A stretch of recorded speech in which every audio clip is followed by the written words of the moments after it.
ஓம் சக்தி. ஓம் ஆதிபரா சக்தி. ஓம் ஸ்ரீ வராகி தாயே போற்றி போற்றி.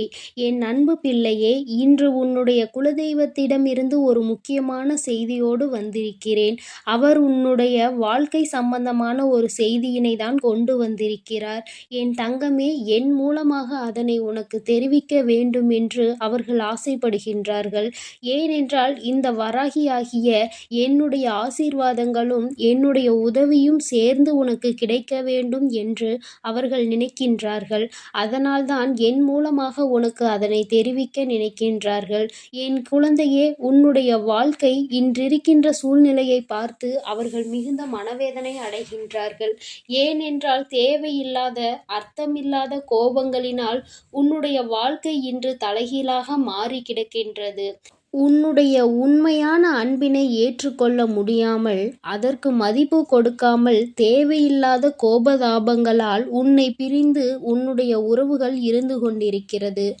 என் தங்கமே, உன்னுடைய குலதெய்வம் இவற்றையெல்லாம் பார்த்து கொண்டுதான் இருக்கிறது.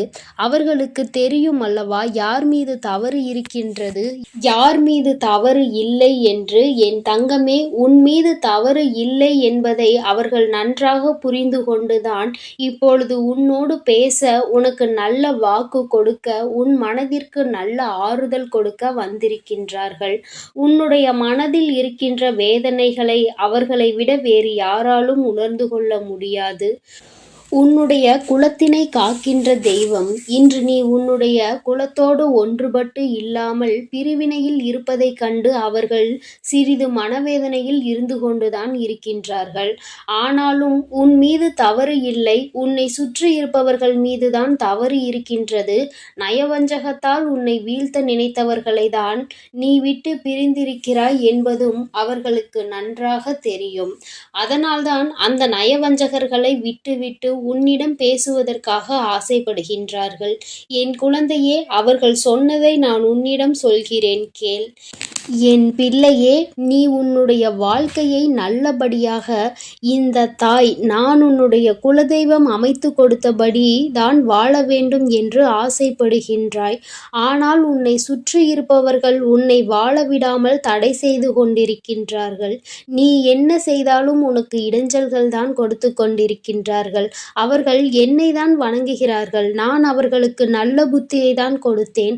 ஆனால் அவர்கள் தீய வழியை தான் நாடி செல்கின்றார்கள். நான் எத்தனையோ முறை அவர்களை நல்வழிப்படுத்துவதற்கு பல வாய்ப்புகளை ஏற்படுத்தி கொடுத்து பார்த்தேன். ஆனாலும் அந்த வாய்ப்புகளை அவர்கள் சரியாக பயன்படுத்தி கொள்ளவில்லை. நீ என்ன சொல்வது, நான் என்ன கேட்பது என்பது போல நடந்து கொண்டிருக்கின்றார்கள். என் தங்கமே, உன்னுடைய குலதெய்வம் எனக்கே அவர்கள் இத்தனை மரியாதை தான் வைத்திருக்கிறார்கள் என்றால் உன்னை அவர்கள் எந்த அளவிற்கு நடத்துவார்கள் என்று எனக்கு புரிந்து கொள்ள முடிகிறது. அவர்களினுடைய மனநிலை, அவர்களினுடைய போக்கு எதுவும் உன் தாயானவள் எனக்கு பிடிக்கவில்லை. நான் அவர்களுக்கு கொடுத்த வாய்ப்பினை அவர்கள் தவற விட்டு விட்டார்கள். இனிமேல் நான் உன் குலத்தை காக்கின்ற தெய்வமான அவர்களுக்கான தண்டனையை நான் கொடுக்க வேண்டியதாக இருக்கின்றது. நான் சில தண்டனைகளை மறைமுகமாக கொடுத்து பார்த்தேன். ஆனால் அந்த தண்டனையை அவர்கள் கொஞ்சம் கூட மதிக்கவும் இல்லை. அந்த தவறுகளை திரும்ப திரும்ப செய்து கொண்டேதான் இருக்கின்றார்கள். அவர்கள் என்னவோ அவர்களுக்கு நடந்ததெல்லாம் ஒரு பெரிய விஷயமாக தெரியாதது போல நடந்து கொண்டு திரிகின்றார்கள். என் தங்கமே, நீ வேதனைப்படாதே. உன்னை சுற்றி உன்னை காயப்படுத்துபவர்களுக்கானது இனிமேல் அவர்கள் கைகளில் வந்து சேரும். நீ நன்றாக இருக்க மாட்டாய் என்று சொன்ன வாய் அவர்களை அவர்களே அழிக்கப் போகின்றார்கள். என் தங்கமே, நீ நினைக்கலாம், நம் குலதெய்வம் அவர்களுக்கு இது போன்ற வழிகளை செய்யக்கூடாது, அவர்களுக்கு இது போன்ற காயத்தினை ஏற்படுத்தக்கூடாது என்று நீ நினைக்கின்றாய். ஏனென்றால் உன்னுடைய மனது அத்தகைய நல்ல மனதல்லவா. எல்லோருக்குமே நல்லதை மட்டுமே செய்ய வேண்டும் என்று நினைத்தாய் அல்லவா நீ நினைத்ததன் பலன்தான் இன்று அனுபவித்துக் கொண்டிருக்கிறாய். ஆனால் நீ நினைத்தது யாருக்காக என்பதை ஒரு முறை சிந்தித்திருக்க வேண்டும்.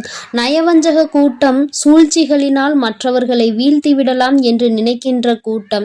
எத்தனை கஷ்டங்கள் எத்தனை சோதனைகளை கொடுத்தாலும் அதிலும் திருந்தாத கூட்டம். அவர்களுக்காக அல்லவா நீ உதவிகளை செய்ய நினைக்கின்றாய், அவர்களுக்காகத்தானே இப்போது இரக்கப்படுகின்றாய். நீ செய்த நன்றியை ஒரு சிறிதளவு கூட மதிக்காதவர்கள் நீ செய்த உதவியை ஒரு சிறு துளியேனும் மதிக்காமல் உனக்கு ஒரு சிறு துளி கூட நன்றி என்கின்ற உணர்வினை காட்டாமல் இருக்கின்றார்கள்.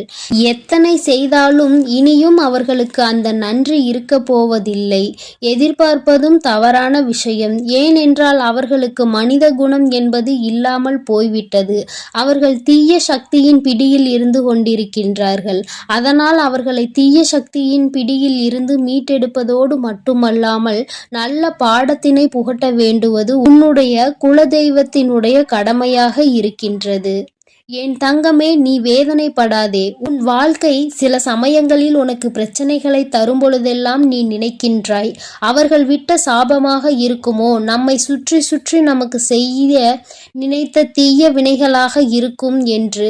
என் தங்கமே, நிச்சயமாக அவர்களின் சாபங்களோ அவர்கள் தீய வினைகளும் ஒருபோதும் உன் வாழ்க்கையில் பலிக்காது. இதுவரை பலிக்கவும் இல்லை. உன்னுடைய வாழ்க்கையில் நடந்து கொண்டிருக்கின்ற பிரச்சனைகளுக்கு உன்னோடு இருப்பவர்களே காரணமாக இருக்கின்றார்கள். அர்த்தமற்ற கோபங்கள், தேவையில்லாமல் மற்றவர்களின் பேச்சை கேட்பது, இது போன்ற செயல்களால் உன்னுடைய உண்மையான அன்பினை வெறுத்து ஒதுக்கி இப்பொழுது வாழ வழியில்லாமல் தவித்து நின்று கொண்டிருக்கிறார்கள். உன்னை பிரிந்தவர்கள் நன்றாக இருக்கின்றார்கள் என்று நீ ஒருபோதும் எண்ணி விடாதே. நான் என் குழந்தையை வேதனைப்படுத்தியவர்களுக்கு நிச்சயமாக சந்தோஷத்தினை ஒருபோதும் வழங்கிவிட மாட்டேன். அது எத்தனை பெரிய தவறு என்பதை அவர்கள் நிச்சயமாக உணரும் வரை இந்த தாயானவள் அவர்களுக்கு பாடத்தினை புகட்டி கொண்டுதான் இருப்பேன்.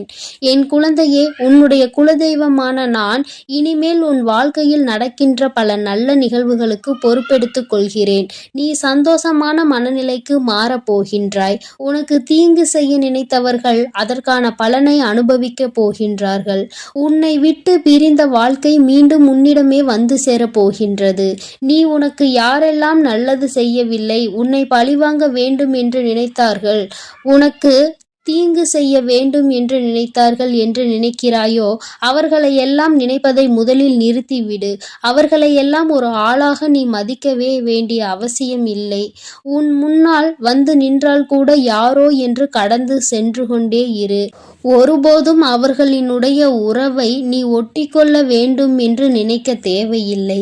இந்த உறவு உன் வாழ்க்கை முழுவதும் தொடரப்போவதும் இல்லை. நிச்சயமாக ஏதாவது ஒரு இக்கட்டான கட்டத்தில் உன்னை யாரென்று தெரியாதது போல நடந்து கொள்வார்கள். நிறைய அதற்கான வாய்ப்புகள் இருக்கின்றது. இன்றிருக்கின்ற மனிதர்களின் மனநிலை எல்லாம் அப்படிதான் இருக்கிறது.